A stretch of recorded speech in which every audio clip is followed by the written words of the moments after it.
Assalamu alaikum students. How are you all? I hope you all are good in taking good care of your health at your home. So students of class 7, today we are going to discuss your science subject and it's your lecture number 5.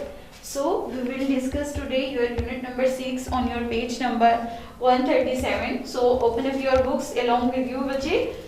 Unit number 6 is the natural phenomena. बेटे natural फिनोमेनास क्या होते हैं? कुदरती तौर पर जितने भी processes हो रहे हैं एक असूलो कवानीन के तहत वो नेचुरल फिनोमेना होते हैं. फॉर एग्जांपल बारिश का होना, वेदर चेंज होना, ठीक है, हवा का मौजूद होना, हमारा सांस लेना, पौधों का उगना. These are all types, different types of the natural phenomenas. And from this from this unit, chapter number 13, its name is wind, storm and cyclone.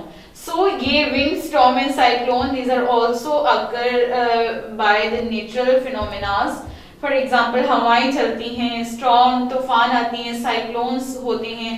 So in this chapter the SLOs for you means students learning outcomes are the to help the students to understand the causes and effects of the storm. तो बेटी इस unit में students जो हैं वो ये जान लेंगे कि स्टॉर्म कैसे आती हैं और उनकी इफेक्ट्स क्या होती हैं. The important points of this chapter are wind, thunderstorm, cyclone, tornado, effects of cyclone, tornado and thunderstorms, along with these safety measures. इन सब ड्यूरिंग दीज स्टॉर्म्स हम क्या सेफ्टी मेजर जो हैं वो अडॉप्ट करते हैं. इसके अलावा पाकिस्तान मेट्रोलॉजिकल डिपार्टमेंट जो है वो क्या रोल प्ले कर रहा है इस सब जो है लाइक स्टॉर्म्स एंड साइक्लोन्स में. तो बेटी सबसे पहले हम अपने चैप्टर के नेम की तरफ आते हैं. Wind, storms and cyclone. Wind हवाएं, आपने लफ्ज सुना होगा. अब हवाएं बेटी डिफरेंट टाइप की होती हैं. अब देख लें, नेचुरली जो है we face air in the atmosphere. हमारे एटमॉस्फेयर में जो है बेटे हवा हर जगह मौजूद है. It's a natural source to breath in the air. तो बेटे life can not exist on earth without air. Means अगर हम सांस नहीं लेंगे तो क्या होगी? हमारी जिंदगी पॉसिबल ही नहीं है. हमारी डेथ हो जाएगी, हमारी एग्जिस्टेंस खत्म हो जाएगी, फिनिश हो जाएगी. तो बेटे ये कह रही है हवा के बगैर सांस लेना बहुत मुश्किल है because we breath in air. Breathing is not possible if there is no air environment. तो in this chapter we will discuss the different types of the air movements. अब बेटे टॉपिक की तरफ आते हैं. Wind. Before this I told you that without air life can not be exist. Life जो है वो एग्जिस्ट नहीं कर सकती. But here is the word wind. तो बेटे there is the little bit difference between air and wind. Air क्या है? Air is the movement, air is the particles of the gases present in the atmosphere, while wind is the movement of that particle of gases because of the heat, because of the change in temperature. So इसके साथ ही हम बेटे wind के भी different types को discuss करते हैं. अब विंड देखें, हवाएं बहुत तेज भी चलती हैं, आहिस्ता आहिस्ता भी चलती. एक प्लेजेंट विंड होती है तो उसे हम विंड कहते हैं, ब्रीज कहते हैं. ब्रीज का वर्ड आपने सुना होगा. अब यही हवाएं बहुत तेज हो जाएं तो उसे गेल कहते हैं. ठीक है, बहुत तेज हवाओं को गेल कहते हैं. अगर यही जो है गेल जो है एक स्टॉर्मी स्पीड ले लें, मींस बहुत ज्यादा स्पीड ले लें. गेल में क्या होता है? हर आपके कपड़े हवा की डायरेक्शन में मूव कर रहे होते हैं. प्लांट्स की ब्रांचेस, ट्री की ब्रांचेस जो हैं वो उसी डायरेक्शन में मूव कर रहे थे. मींस गेल इस कदर स्पीडी विंड है कि उसमें जो है हर चीज अपनी एक डायरेक्शन ले लेती है, वो अपने साथ उड़ा कर ले जाती है हवा. लाइक काइट्स जो फ्लाई करती हैं आप, वो विंड की डायरेक्शन में करती है. तो क्या है? Gale is the speedy wind and breeze is the slow wind and wind is the movement of air particles just because of the changing in the temperature and just because of the heat by the sun. तो क्या होता है? Particles जो हैं वो gases के move करते हैं. अभी देखिए gale, the strong form of the gale is known as the storm. Means यही जब हवा और ज्यादा स्पीडी हो जाती है, गेल से भी ज्यादा स्पीडी हो जाती है, तो क्या कहलाती है? स्टॉर्म कहलाती है. तो बेटे now come on the page number 137. The first topic is the wind. So wind is the motion of the air along the surface of the earth. air or wind moves with a particular speed and has a direction of propagation. Direction of propagation means जिस direction में हवा wind चल रही होती है, हर चीज जो है उसी direction में move कर रही होती है. So when a place gets heated by the sun, the air above it also becomes hot. This hot air being lighter than the surrounding cold air moves up. अब बेटे विंड पैदा कैसे होती है? Just I told you that just because of the change in the temperature, just because of the heat of the sun. तो क्या होता है, वार्म एयर से humidity, air particle sorry water vapours जो हैं वो मूव करते हैं टुवर्ड्स अपवर्ड. तो क्या होता है, वार्म एयर से ह्यूमिडिटी, वाटर वेपर्स रिमूव हो गए हैं. अब warm air lighter in weight हो गई. अब वो हवा जहां वाटर वेपर मूव कर रहे हैं दैट इज कोल्डर एयर. ठीक है, अब वो colder air just because of the presence of the water vapours it becomes denser, it becomes heavier than the warm air. अब क्या होता है बेटे, वार्म एयर से जब ह्यूमिडिटी खत्म हो गई है तो सिर्फ एयर पार्टिकल्स रह गए just because of the means इनमें इसका वजन जो है, इसकी डेंसिटी जो है वो कम हो जाती है वार्म एयर की. तो ये move always moves up in upward direction.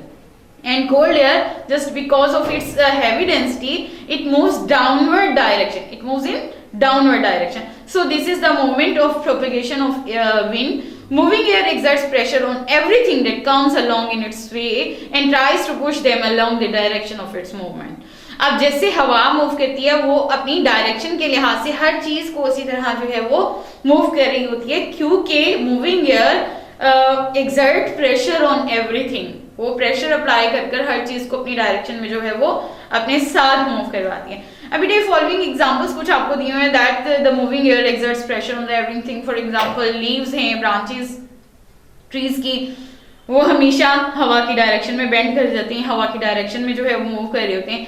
The freely suspended dust particles, अगर आप देखें लाइट सूरज की रोशनी में, अगर घर में जो वेंटिलेटर्स होते हैं उनमें से लाइट आ रही होती है तो एक तो लाइट स्ट्रेट पाथवे में मूव कर रही होती है, दूसरा जो डस्ट पार्टिकल्स हैं वो भी हवा की सिमत में मूव कर रही होती हैं. हवा की डायरेक्शन अगर आप डिस्टॉर्शन बीच में एक डेवलप करें अपने हैंड से या किसी भी चीज से, तो पार्टिकल्स जो है वो जिस डायरेक्शन में हवा मूव करती है उसी डायरेक्शन में मूव करना स्टार्ट कर देते हैं. तो क्या है, the freely suspending dust particles in air always move in the direction of the wind flow. The smoke coming out of the chimneys, अगर आपने कभी चिमनीज में ये देखा होगा तो जो स्मोक धुआं निकल रहा होता है उसकी डायरेक्शन वही होती है जिस डायरेक्शन में हवा मूव कर रही होती है. जब हवा कम होती है तो वो हमें कभी स्ट्रेट भी मूव करते नजर आते हैं. स्ट्रेट क्यों मूव करते नजर आते हैं? Because warmer air always move in upward direction because of its light density. Understand जी. Next the kite flies only in the direction of the wind flow. जो आपकी काइट्स हैं वो भी हवा की डायरेक्शन में ही मूव करती हैं. आपके कपड़े जो पहने होते हैं या कपड़े जो आपने ड्राई करने के लिए हैंग किए हुए होते हैं वो भी उसी डायरेक्शन में मूव कर रहे होते हैं जिस डायरेक्शन में हवा चल रही होती है. The pressure exerted by air makes its easier to sail the boats and ships along its direction of the motion. अब जो दरियाओं में, समंदरों में जो बोट सेल्स होती हैं वो भी हवा की डायरेक्शन के साथ ही, क्योंकि जो हवा की डायरेक्शन होती है मोस्टली वही जो है पानी की डायरेक्शन, पानी की मूवमेंट भी होती है. तो क्या है, बोट्स जो हैं वो सेल भी, शिप्स जो हैं वो भी उसी डायरेक्शन में सेल करती हैं जिस डायरेक्शन में हवा मूव कर रही होती है. The air movement pushes the flags and banners in one direction. अब बेटे आपने वेदर कॉक और विंड वेन कभी देखी है? विंड वेन अक्सर जो है वो विलेज एरियाज में लगी होती है, दूर डेजर्ट एरियाज में लगी होती है, मींस जहां पर डायरेक्शन फाइंड आउट करने के लिए इतना जो है वो प्रॉपर वे नहीं होता. हम इसके लिए एक और इंस्ट्रूमेंट यूज करते हैं, कंपास. लेकिन विंड वेन जो है बेटे नॉर्मल ओल्ड टाइम्स में जो है यूज की जाती थी to find out the directions. अब these are the devices to observe which way the air is blowing. ये डिवाइस है जो आप भी बना सकते हैं, मैं आपको भी थोड़ा सा हिंट दूंगी, आप अपने घरों में इसे एज अ एक्टिविटी जो है वो हैंडल कर सकते हैं. तो विंड वेन जो है बेटे वो नॉर्मली हवा की डायरेक्शन को फाइंड आउट करने के लिए जो है वो यूज होता है. Wind vane is also known by the name weather vane. इसको वेदर वेन भी कहते हैं, विंड वेन भी कहते हैं. ये क्या है आप इस डायग्राम में भी देख सकते हैं, आपको ये नजर आ रही है बाय नेम भी, west, east, north and south. ये 4 डायरेक्शंस हैं बेटे. ये क्या है, ये एक एरो लगाया हुआ है, ये लाइट इन वेट होता है जिस डायरेक्शन में हवा होती है. ये एरोहेड उसी डायरेक्शन की तरफ हो जाता है और पता चलता है आज जो हवा की डायरेक्शन है वो वेस्ट की तरफ, ये फिक्स्ड होते हैं। ये एरोहेड मूव कर लेता है just because of it's heavy light weight, ये लाइट वेट रखा जाता है ताकि हल्की सी भी हवा से अपनी मूवमेंट जो है वो पॉसिबल कर सके। तो इससे शो हो रहा है कि जो एयर डायरेक्शन है वो टुवर्ड्स द वेस्ट है। इसके अलावा ये इस तरह के जो है वेदर कॉक, ये देखें, ये भी जो है यूज किया जाता है ये डायरेक्शन शो करने के लिए, यानी किस डायरेक्शन में हवा जो है वो मूव कर रही है। तो बेटे इसके अलावा हवा मेजर की जाती है with the help of an instrument called as barometer. Barometer वो इंस्ट्रूमेंट है बेटे, जैसे आपको टेम्परेचर होता है, टेम्परेचर मेजर करने के लिए क्या यूज करते हैं आप, थर्मोमीटर यूज करते हैं। इसी तरह हवा को मेजर करने के लिए, एयर को मेजर करने के लिए बेटे एक टेम्परेचर मीटर यूज किया जाता है, that is called as the barometer. Now the topic is high speed wind and the air pressure. High speed wind means जितनी ज्यादा हवा की स्पीड होगी, जितनी ज्यादा हवा तेजी से चलेगी उतना ही ज्यादा प्रेशर अप्लाई करेगी। What do you think, the cold air has the higher pressure और the warm air? I think so that the pressure of the warm air is higher than the cold air. So what do you think? Answer me in comments. आपकी जो video upload होगी YouTube channel पर, then please answer over here. Is the pressure of cold air is in higher or the pressure of the warm air is higher? So बेटे ये देखिएगा, आपको ये understand हो जाएगी एक्टिविटी जो आपकी बुक पेज नंबर 138 पर शो की हुई है, 13.2 figure reduction of air pressure. थोड़ा सा मैं आपको जो है वो मेंशन भी कर देती हूँ।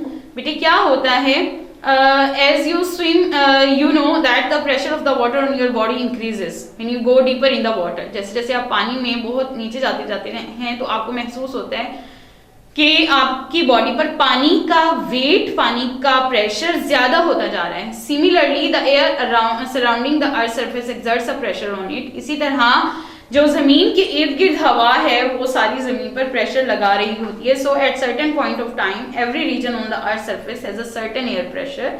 High speed wind reduces air pressure of a region. We can explain this phenomena here. Consider a flat surface. बेटे ये आपको नजर आ रही है, इस फ्लैट सरफेस पर आप देखिएगा एयर एक्सर्ट कर रही है प्रेशर और विंड फ्लो जो है वो रिड्यूस कर रहा है एयर अमाउंट को।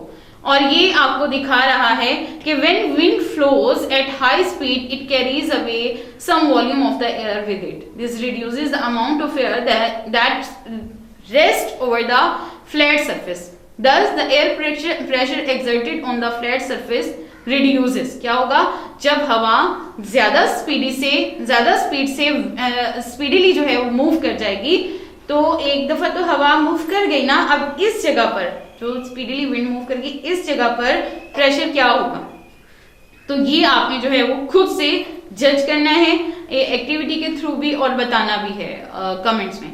This shows that high speed wind are always accompanied by reduced air pressure. Means हवा जो है जितनी तेजी से चली जाएगी उसका प्रेशर उतना कम हो जाएगा। यहाँ आपके लिए एक हिंट है, आप इसे गौर से जो है वो सुनिएगा। हवा जितनी स्पीड से मूव करेगी, जितनी स्पीडली मूव करेगी, तो वो अपना प्रेशर जो है उतना कम कर देती है। An object lying in the air experiences the same air pressure from all the sides. However, when wind flows as fast speed only on one surface of the object, the air pressure on that surface reduces and it creates an imbalance of the force. अब क्या कह रहे हैं वो, अगर 2 या more than 2 objects बेटे पड़े हुए हैं, वो कह रहे हैं आपने प्रेशर या हवा की स्पीड चेंज नहीं की तो हर ऑब्जेक्ट जो है वो सेम प्रेशर जो है वो हर ऑब्जेक्ट पर अप्लाई हो रहा है। बट अगर आप एक ऑब्जेक्ट पर विंड की स्पीड चेंज कर रहे हैं, मींस उस पर प्रेशर का भी इफेक्ट चेंज आ रहा है, तो इम्बैलेंस जो है वो क्रिएट होता है दोनों में।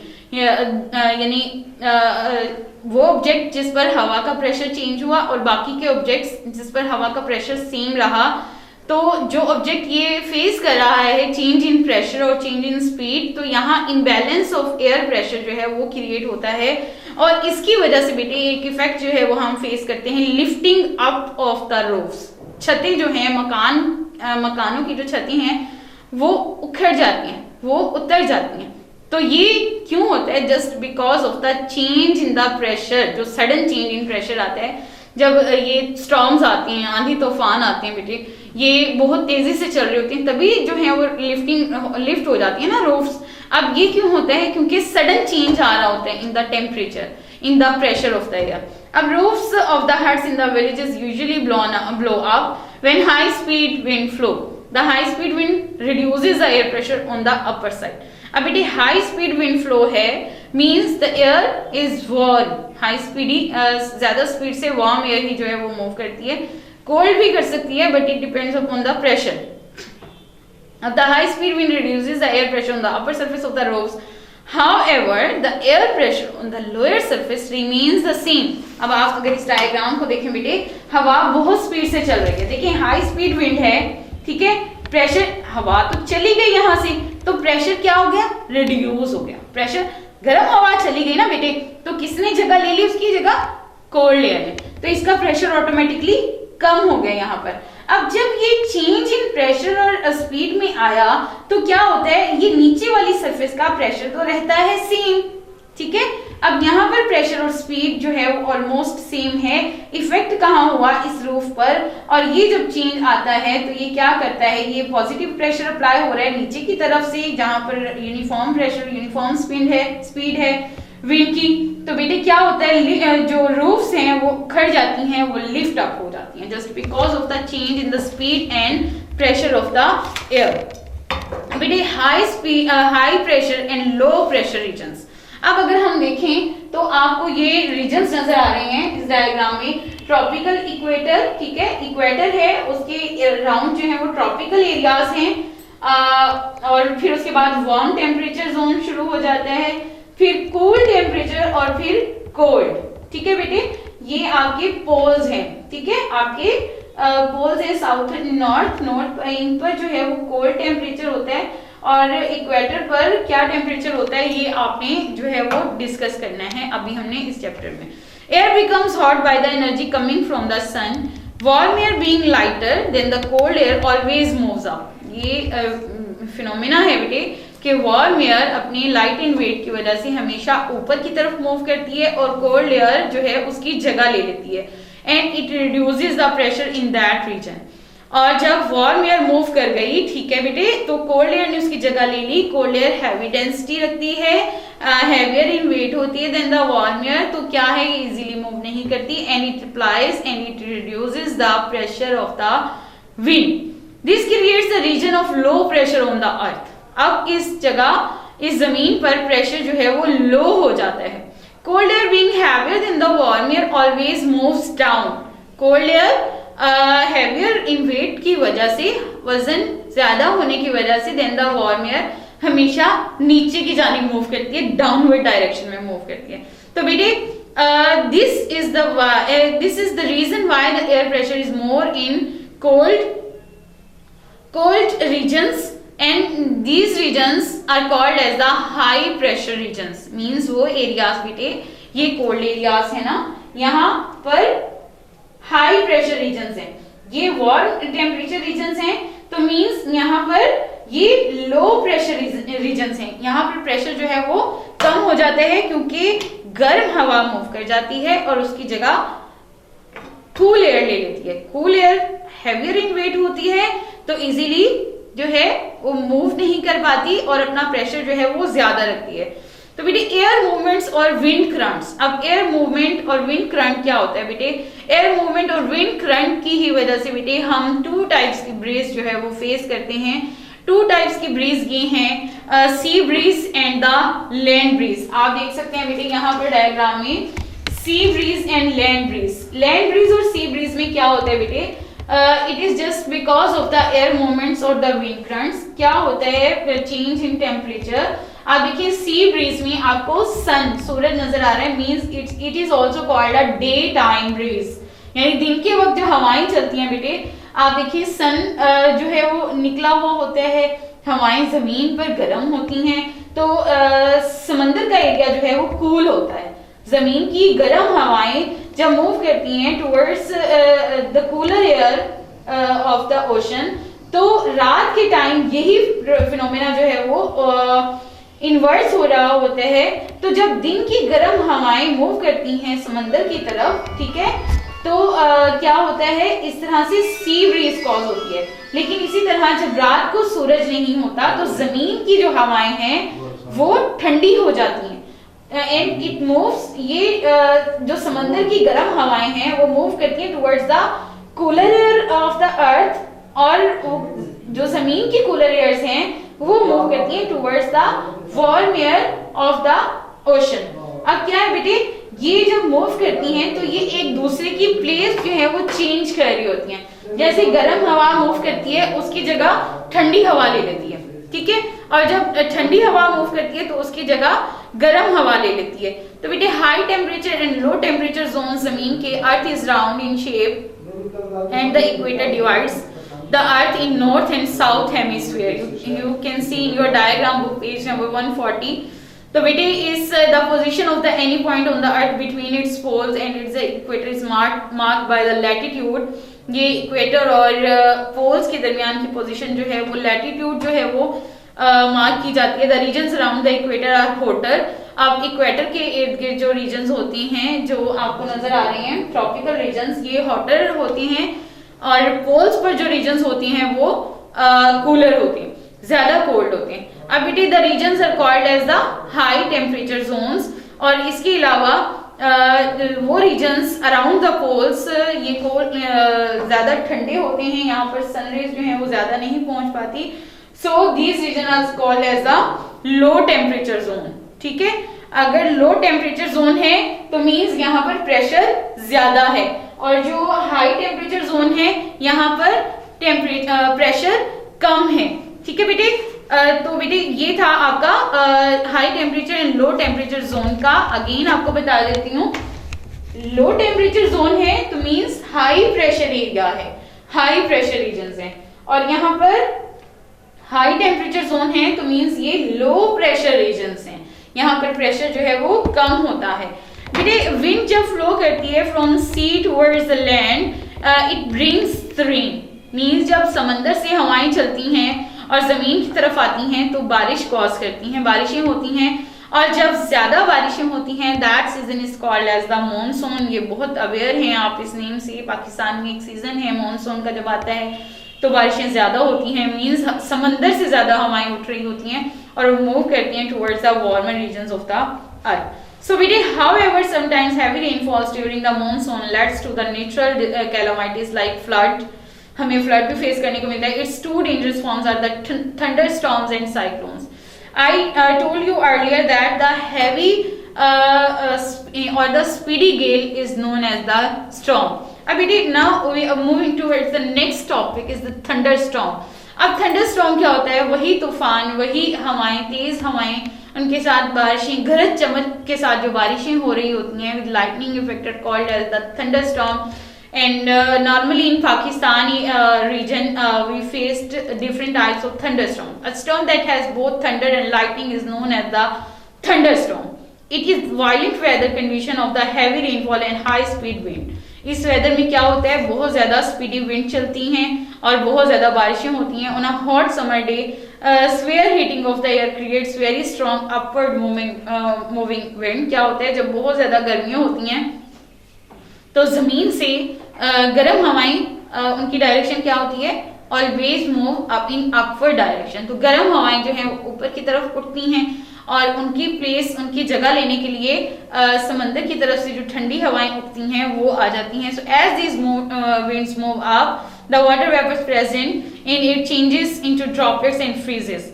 So these frozen droplets then fallen down with rain. अब क्या होता है, जैसे वो गर्म हवाएं ऊपर की तरफ उठती हैं तो जो बादल चल रहे हैं समंदर की तरफ पानी लेकर जो मूव कर रहे हैं, तो गर्म हवाएं उन पानी जो फ्रीज हुआ होता है क्लाउड्स में उनको मेल्ट करती हैं, टेम्परेचर चेंज करती हैं उनका, तो वही जो है बारिशों की सूरत में वो रेन ड्रॉप्स जो है वापस जमीन में आ जाते हैं। The down there interaction with upward moving warm and humid air creates lightning and thunder. अब क्या होता है, जब ये बारिश के कतरे गिर रहे होते हैं तो इनका इंटरेक्शन होता है गर्म हवाओं के पार्टिकल्स के साथ। जब ये इंटरेक्ट करते हैं तो जो है जिसको हम बिजली कहते हैं, बिजली चमकती है तो इसको लाइटनिंग इफेक्ट जो है वो काज होता है। एंड थंडरिंग साउंड्स जो है हमें सुनाई दे रहे होते हैं। थंडरस्टॉर्म्स कॉजेस सिवियर डिस्ट्रक्शंस, इससे जो है बहुत ज़्यादा नुकसान भी होते हैं, दरख्त जड़ों से उखड़ जाते हैं, प्रेशर चेंज की वजह से बहुत सी हट्स के, बहुत सी मकानों की छतें जो हैं वो लिफ्ट अप कर जाती हैं। Strong winds during a thunderstorm can lift trees, roofs, antennas, electric poles and even small buildings. छोटी छोटी बिल्डिंग्स जो हैं वो भी बेटे डिस्ट्रक्ट हो जाती हैं, ब्रेक डाउन हो जाती हैं। Heavy rainfall leads to the floods, जब बहुत ज्यादा मॉनसून के सीजन में बारिशें आती हैं तो क्या है, फ्लड भी आ जाती हैं। नाउ बेटे अगर हम इसी स्टॉर्म की वायलेंट फॉर्म को स्टडी करें, that is called as the cyclone. Cyclone बेटे क्या है, द हैवी और द स्वेयर और the violent form of the thunderstorm is called as the cyclone. बेटे साइक्लोन की कुछ और भी इंपॉर्टेंट पॉइंट्स हैं तो हम डिस्कस करते हैं। It develops over warm moist water, ये ज्यादातर साइक्लोन्स जो हैं वो warm moist water of Atlantic and Pacific ocean near the equator. बेटे वार्म एयर की वजह से ज्यादातर होती हैं, तो इक्वेटर पर जो रीजन्स हैं वो वार्म रीजन्स हैं। यू कैन सी यहाँ पर ट्रॉपिकल रीजन्स हैं, तो ये वार्म रीजन्स हैं, और साइक्लोन्स जो हैं वो ज्यादातर ट्रॉपिकल रीजन्स में जो है वो बेटे क्रिएट होते हैं। तो ये स्वेयर फॉर्म है थंडरस्टॉर्म की, called as the cyclone and it always move in a circle that you can see in the diagram. ये डायग्राम आपको बेटे आपकी बुक में भी जो है वो नजर आ रही होगी। तो before a cyclone the warm and lighter air moves up and creates low pressure region. जब गर्म हवाएं ऊपर की तरफ उठ जाती हैं तो उनकी जगह कौन लेती हैं, ठंडी हवाएं ले लेती हैं। जब ठंडी हवाएं आ जाती हैं तो वहां पर प्रेशर लो हो जाता है। ठीक है बेटे, the cooler air from the surrounding reason moves towards the centre of the storm to occupy the empty space of these low pressure regions. The whole cycle is repeated several times. ये पूरा cycle जो है ये घूमता रहता है in the form of circle, जो है वो कई बार जो है रिपीट होता है। The peak of a spinning cyclone, इसकी पीक जो है यानी इसकी लंबाई जो है वो कितनी होती है, it could be from 8 to 16 kilometre high. ये जो ऊंचाई इसकी यानी इसकी बुलंदी जो है वो 8 से 16 किलोमीटर जो है वो ऊंचा हो सकता है, with circulating air mass having 8 to 35 kilometre in diameter. अब इसका जो डायामीटर है क्या होता है, तकरीबन 8 से 35 किलोमीटर जो है ये वाइड होता है इसका डायमीटर। इसकी लंबाई क्या है, ये इसकी हाइट तकरीबन होती है 8 to 16 kilometre high up in the air. So बेटे cyclones are known by different names in different countries. इसे हरिकेन्स भी कहते हैं, यूएसओ में टाइफोन्स कहते हैं, चाइना में and China Japan and Philippine में, एंड ट्रॉपिकल साइक्लोन्स जो है वो पाकिस्तान में कहा जाता है। इसके बाद बेटे आपकी टर्म आ जाती है नेक्स्ट टोर्नेडो। टोर्नेडो क्या है बेटे, ये भी वायलेंट फॉर्म है ऑफ साइक्लोन्स की। तो tornado is an extremely strong and dangerous wind that blows in a circle. You can see ये विंड है, ये सर्कल में ब्लो जो है वो हमेशा चलती है, सर्कल में ब्लो करती है। इसकी जो हाइट है ये साइक्लोन से बहुत ज्यादा होती है। तो बेटे ये स्वेयर फॉर्म है किसी भी साइक्लोन की, मींस साइक्लोन से ज्यादा ये जो है वो वायलेंट हो सकता है। It proceeds in a rotating column and extends from the surface of the earth to a thunder cloud. The rotating column is about 75 to 100 metres wide. इसका जो कॉलम होता है बेटे वो तकरीबन 75 to 100 मीटर्स वाइड होता है और इसकी speed 75 to 200 kilometre per hour होती है।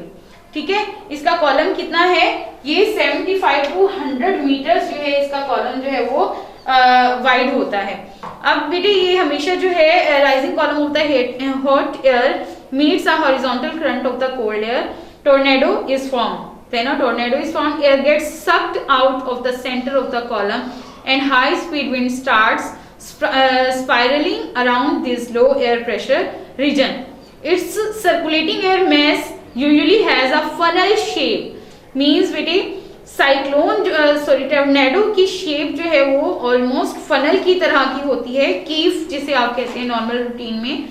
तो फनल की तरह की शेप होती है। लोग क्या करते हैं, सेव कर लेते हैं अपने आप को फ्रॉम द अंडरग्राउंड हो जाते हैं, अपने आप को खुद को सेव कर लेती हैं। Tornado last only up a few kilometres, ये जो है कुछ किलोमीटर तक चलकर जो है वो खत्म हो जाता है। The devastating storm is very common in USA, ज्यादातर जो है टोर्नेडोस यूएसए में जो है वो क्रिएट होते हैं, यूएसए में फेस किए जाते हैं। अब ये effects of cyclone, thunderstorm and tornado, इनका इफेक्ट क्या होता है, हमारे बहुत ज्यादा जो है वो डिस्ट्रक्शन हो जाती है, क्रॉप्स जो है वो खराब हो जाती हैं, और इसके अलावा alkaline flood water of the sea enters the farmlands that affects the fertility of the soil.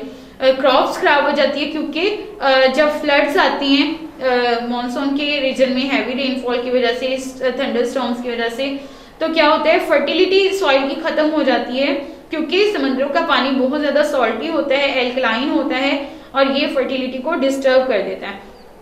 इसके अलावा जो विंड चलती है बेटे, जो हवाएं चलती हैं साइक्लोन्स में, टोर्नेडोज में और थंडरस्टॉर्म्स में, इससे बहुत ज़्यादा बिल्डिंग जो है वो डिस्टर्ब हो जाती हैं, ब्रेकिंग डाउन हो जाती है, डिस्ट्रक्शन हो जाती है। The extent of damages is much less in a thunderstorm, but every year large number of people are killed by the thunderstorm. Lightning, जो बिजली की गरज चमक होती है, उससे भी बहुत सी बिल्डिंग्स का जो है वो नुकसान हो जाता है। Violent thunderstorm can wipe out vast areas of forest lands and kill the wild life. अगर बहुत ज़्यादा बहुत खतरनाक जो है वायलेंट थंडरस्टॉर्म्स आ जाए तो ये जो है बहुत से एरियाज के बिल्डिंग्स को ही वाइप आउट कर देता है, दरख्तों को ख़त्म कर देता है। इसके अलावा बहुत सी वाइल्ड लाइफ भी जो है वो इससे ख़त्म हो जाती है। Safety measures during the storm, हमें सेफ्टी मेजर कौन कौन से जो है बेटे अडॉप्ट करने चाहिए। एनजीओज ने बेटे कुछ सेफ्टी मेजर्स जो हैं वो मेंशन किए हैं, उसके मुताबिक क्या किया जाता है। वार्निंग सिस्टम, हमें क्या करना चाहिए इसको और इम्प्रूव करने के लिए, वार्निंग सिस्टम डिवेलप करना चाहिए to forecast thunderstorm and cyclone, कि पता चल जाए किस टाइम में या किस ड्यूरेशन में जो थंडरस्टॉर्म या साइक्लोन आ सकते हैं। Information about the storms should be convey to people at the earliest, लोगों को इसकी इंफॉर्मेशन जो है वो एज अर्ली एज पॉसिबल जो है वो इन्फॉर्म करना चाहिए। फिशरमैन को वार्न कर देना चाहिए कि वो इन ड्यूरेशन में ड्यूरिंग वार्निंग टाइम जो है वो विजिट ना करें किसी भी रिवर को या किसी भी साइट को। So people living in low lying areas and near the coast line should be shifted और to safer place. Low lying areas में जहाँ पर ये थंडरस्टॉर्म या वार्निंग जो है वो दे दी जाती है, वहाँ के लोगों को जो है वो सेफ प्लेस पर खुद को शिफ्ट कर लेना चाहिए।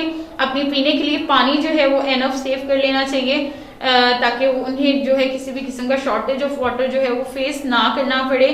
फूड जो है वो स्टोर कर लेनी चाहिए। मेडिकल फैसिलिटीज जो है खुद के पास अवेल कर लेनी चाहिए। Life saving equipments like floating tubes, boats, अगर फ्लड वगैरह आ भी जाते हैं तो अपने पास लाइफ सेविंग इक्विपमेंट्स जो हैं वो होने चाहिए। Administration should also keep its emergency plans ready. Administration means government जो है उसको इन एहतियात, इन प्रिकॉशंस के बावजूद जो है सेफ्टी प्लान्स जो हैं, इमरजेंसी सेफ्टी प्लान्स जो हैं वो रेडी कर लेने चाहिए। However only administrative and governmental efforts are not sufficient. इन सब के बाद भी बेटे ये सब अगर गवर्नमेंट की तरफ से, एडमिनिस्ट्रेशन की तरफ से जितनी फैसिलिटीज दी जाती हैं वो काफ़ी नहीं होती। हमें खुद भी अपनी मदद आपके तहत जो है वो सेफ्टी मेजर जो हैं वो अडॉप्ट करने चाहिए। जैसे ज़्यादातर कोशिश करें कि अपने घरों में ही रहें during storm. Do not go outside for fun, अपनी फन के लिए या टूर्स के लिए हमें बाहर नहीं जाना चाहिए। Never leave loose objects like clothes, tree branches,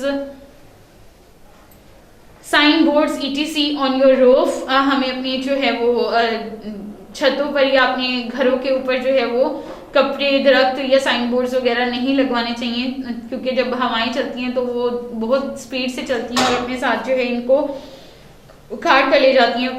कोई पता नहीं होता कि किस पब्लिक प्लेस या किस के घर पर या किसके ऊपर जो है वो चली जाए, उससे बहुत ज़्यादा नुकसान का सामना करना पड़े। Do not touch electric switches and broken electric wires. Keep a battery operated torch, अपने पास बैटरी ऑपरेटेड टॉर्च रखें। Do not pressurise the rescue force by making undue demands, अपनी अनड्यू डिमांड्स नहीं करें रेस्क्यू फोर्सेस को। उन्हें let them free for the needy people. Do not drink contaminated water, गंदा पानी नहीं पीना चाहिए। Drink only safe in drinking water. If you go outside during a storm, stay inside a car and never stand below a tree. अगर आप जा भी रहे हैं किसी इमरजेंसी के तहत, किसी ज़रूरी काम के तहत, तो कभी भी जो है वो गाड़ी से बाहर नहीं निकलें, या किसी अगर गाड़ी में हैं तो किसी दरख्त के नीचे अपनी गाड़ी को खड़ा ना करें। अपना फूड जो है अपने लिए एनफ स्टोर करके रखें। Cooperate and help your neighbours, अपने नेबर्स का भी जो है वो बहुत ख्याल रखें। The next topic and the last topic is the Pakistan Meteorological Department. It's known as the PMD2.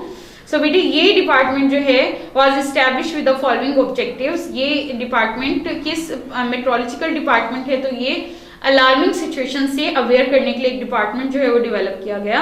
इसके काम क्या है? ये काम करता है to take the meteorological observations and provide current in forecast meteorological information for optimum operation of weather sensitive activities like. अब ये पहले से जो है वेदर फोरकास्ट कर इंफॉर्म कर देते हैं फार्मर्स को। एग्रीकल्चरल यानी फील्ड में इरिगेशन, शिपिंग यानी कब जो है वो बोट सेलिंग करना सही है, aviation, offshore oil exploration etc, ये सब जो है इन सब के लिए अलार्मिंग जो है वेदर फोरकास्ट कर बताना इनका काम होता है। To warn against severe weather phenomena like tropical cyclones अगर आ रही हैं, हैवी रेन्स आ रही हैं, या snow, cold and heat waves आ रही हैं, तो उसके बारे जो है ये पहले से वेदर फोरकास्ट कर इंफॉर्मेशन जो है वो पब्लिक तक प्रोवाइड करते हैं। To provide meteorological statistics required for agriculture, water resources management, industries, oil exploration and other nation building activities. To conduct and promote research in meteorology and allied disciplines. Up to detect and locate the earthquakes in different parts of the country for development projects. अब earthquake यानी development projects के लिए different companies, industries, factories जो लगाई जाती हैं उसके regions के बारे जो है इंफॉर्मेशन प्रोवाइड करता है पाकिस्तान मेट्रोलॉजिकल डिपार्टमेंट के। कौन से रीजन जो है वो अर्थक्वेक प्रूफ है, किन रीजन में अर्थक्वेक आ सकता है, कौन से रीजन जो है वो पानी के लिहाज से जो है वो ठीक नहीं है। Nowadays satellite and radar are being used to keep track of the formation and movement of cyclones and thunderstorms. अब ये डिपार्टमेंट अपना काम बेहतर करने के लिए बेटे सैटेलाइट्स की हेल्प से जो है वेदर फोरकास्ट करने में अपना किरदार अदा कर रहा है। Each country has its own meteorological department to look after and analyse local weather condition. हर कंट्री का बेटे अपना जो है वेदर मेट्रोलॉजिकल डिपार्टमेंट होता है जो इन सब कंडीशन से पब्लिक को अवेयर करता है, गवर्नमेंट को अवेयर करता है, और सारी इंफॉर्मेशन जो है वो टाइमली जो है वो पब्लिक के लिए अवेलेबल करते हैं। नेक्स्ट बेटे आपकी आ जाती है एक्सरसाइज। आपने एक्सरसाइज जो है वो कंप्लीट सॉल्व करनी है। आपको नोट्स जो हैं वो प्रोवाइड किए गए हैं। With the help of notes you will solve the part A B exercise on the book. Part C और डी से बेटे आपने स्पेसिफिक क्वेश्चन आंसर्स जो हैं वो लर्न करने हैं। आपको जो नोट्स प्रोवाइड किए गए हैं उसमें जो क्वेश्चन आपने याद करना है वो डबल टिक मार्क है, तो बेटे केयरफुली आपने देखना है। आपको मैं मार्क भी करवा देती हूँ। So if you have books along with you then please mark the question number from part C. Question number 1, question number 5, 6, 7 and 9. It's from part C of your book. After that the D part comes from your exercise. From D part you have to learn question number 1. ठीक है बेटी। इसके बाद आपकी जो है work pages ये आपने लर्न करने हैं, सॉल्व करने हैं अपनी बुक पर। आपकी डायरी जो है वो है आपने अंडरस्टैंड करना है the whole chapter number 13 and learn करने हैं its all work pages and exercise. इसके साथ देखिए आपने सी एंड लैंड ब्रीज अपनी नोटबुक में जो बहुत नीटली ड्रॉ करनी है। यहाँ पर आपको दिखाई गई है, यहाँ से भी आप हेल्प आउट जो है वो हो सकते हैं। इसके अलावा अगर आप अपनी बुक देखें तो बुक पेज नंबर 140 पर भी आपको ये डायग्राम्स इजीली नजर आ जाएंगे। तो बेटे ये आपका होमवर्क था। यही लेक्चर आपका बेटे गैरिसन स्कूल सिस्टम का चैनल है, गैरिसन स्कूल सिस्टम के नेम से यूट्यूब पर। तो kindly like and subscribe that channel ताकि आपको जितने भी फ्रेश लेक्चर्स हैं उनके अपडेटेड नोटिफिकेशन जो है वो मिल सके। अपना बहुत ख्याल रखिएगा बेटे। Thank you so much. Allah Hafiz.